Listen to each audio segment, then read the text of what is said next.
Почитувани колеги, почитувани медиуми, почитувани представници на владата, јас имам 3 пратенички прашања, од кои што 2 се за председателот на владата, а едно е за министерот за образование. Прво ќе почнам со прашањето за председателот на владата, господине Заев. Министерката за образование. Јас сум поборник на родова сензитивност. Вие ваше право како ќе го поборник за кое што сакате, но сепак сметам дека тоа е една техникалија. Еве ќе ја исправам во интерес на вашето нападствие. Министерката за образование, веројатно се вознемиривте што го спомна председателот на владата, но не сме ние тука на некого да му угодуваме и ве молам внимавајте на времето, така да нема да биде никој би рекол скокнат од тоа кое што треба да биде прашан. Ветувавте брз влез во Европската унија, потпишувавте договори секаде без никаков реципроцитет, исполнувавте барања на сите и се она кое што ќе побараат. Сменивме име заради тоа што вие уверувавте дека брзо ќе влеземе во Европската унија. Требаше да добиеме бесплатно здравство, бесплатни вакцини, дека само што не сме влегле во Европската унија, во 2018 месец јуни во авионот ставивте една слика каде што напишавте дека сте добиле датум.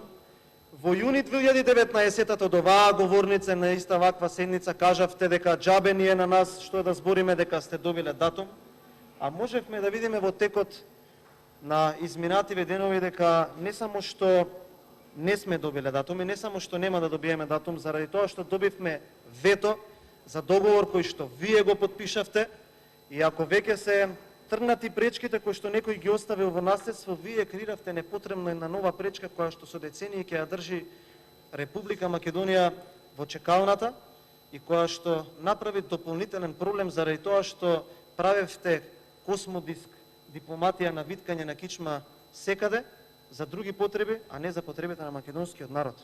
Прашањето ми е следното: дали со ветото од Бугарија завршија вашите надежи за амбициите во Европската унија и дали мини Шенгенот е замена за Европската унија, господине Заев? Од аспект на второто прашање кон министерката за образование, законот за учебници го повлековте.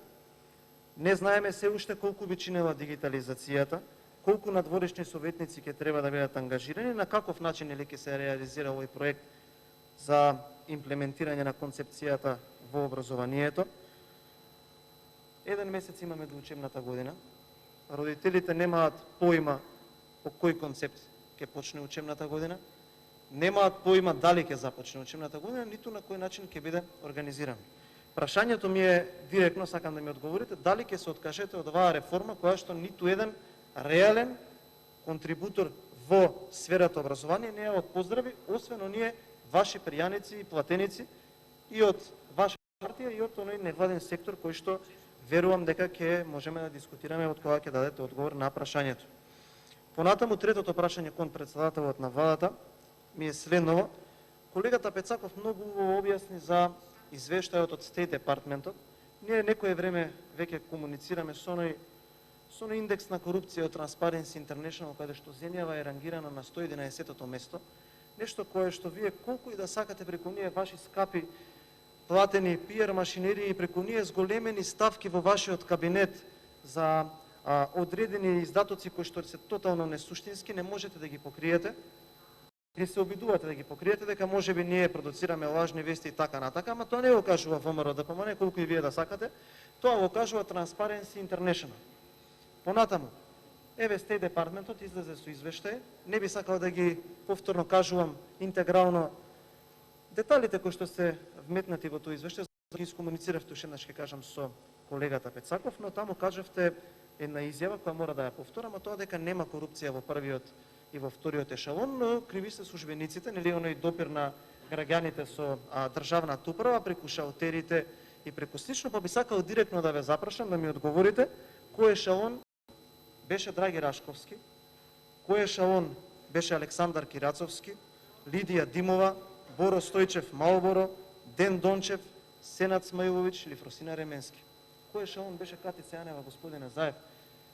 И сметам дека друг пат кога давате такви изјави, Јас тука кажувам во Собраниево дека имате неколку епизоди на вашето владење во кои што прво беа криви претходниците, понатаму не биле добро нели запазени роковите, на крајот беше не зборува и само за тоа, а сега последново е не е крив оној кој што ја води владата или оние кои што ја водат владата, туку се криви граѓаните кои што не можат да ги осетат бенефициите од владата или се криви административните службеници кои што сепак работат по насока на оние кои што ги водат институциите. Ве замолувам за одговор за сите прашања. Благодарам.